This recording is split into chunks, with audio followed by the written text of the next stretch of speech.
Hi guys! Kwento ko lang pala sa inyo yung experience ko nung mag-solo ride ako papuntang Paglitaw Nature Springs sa Tanay Rizal.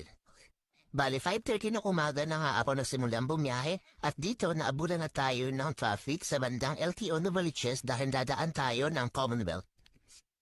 Maliwanag na nga nung nakarating ako ng Commonwealth at dito papasok tayo ng Tandang Sora dahil sa katipunan ng ating daan. Alas 7 na nga ng umaga nang makarating ako dito sa Antipolo at nag-uumpisa nang gumanda ang mga view habang ini-enjoy ang solo ride na to. Alam mo bang minamahal ko siya at tunay ang aking nadarama. Kahit ako'y nagmumukhang tanga ay ayos lang basta kasama siya. Kahit pa ng iba nababaliw na akong talaga. Kahit mayroong ibang nagcha-cha-cha, nagrurumba, nagsasalsa. Sabihin nyo to sa kanya, ang puso ko'y nahihirapan na. Ano pa ba ang pwede kong gawin na uubra upang maakit siya? Palagay kaya ako ng tato, magpatubo ng balbas sa nguso, hinamasal sa braso, magpadagdag ng puwet kay Belo. Buksan mo, papasukin ako, bulaklak para sa'yo. Ano bang gusto mong gawin ko para mahalin mo? Buksan mo, papasukin mo na, may tsokolating dala. Bigyan mo naman ng pag-asa ang puso ko, sinta. Alas 8 na nga pasado ng umaga at malapit na tayo sa kanto ng Daranag Falls. Sakto naman ang panahon dahil hindi rin tahimik at hindi rin umuulan kaya swabe lang ang biyahe. Ito na nga yung kanto ng Daranag Falls at dito rin kasi papasok yung daan sa Paglitaw Nature Spring.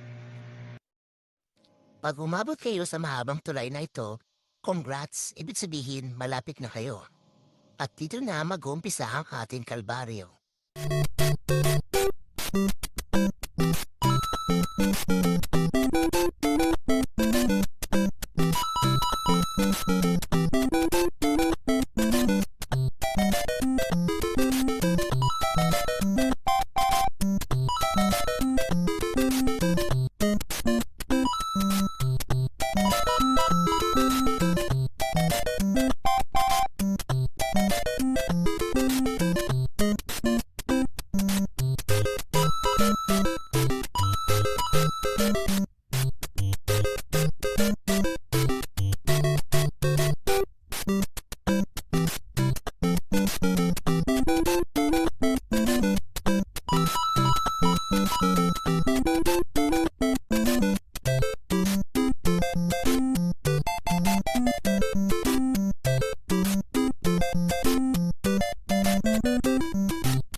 Dito ay natumbok na natin ang unang gate ng Paglitaw pero hindi pa dito yun. Kasi magbabayad na tayo ng 20 pesos para sa environmental fee. After niyong magbayad, isa ulit mahabang rough road until ma-reach niyo ito main entrance ng Paglitaw. 100 pesos lang ang bayad kasama na doon ang parking at may enjoy niyo na ang amenities ng Paglitaw Nature Springs Resort.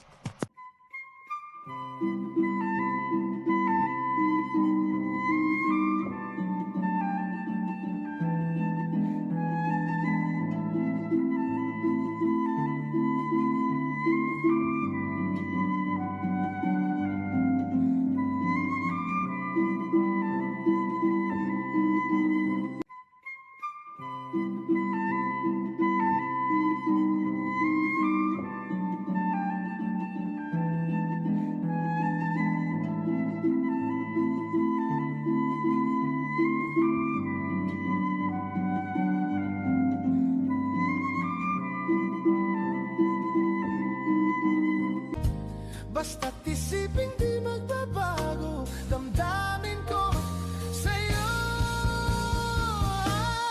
Araw-gabi, nasa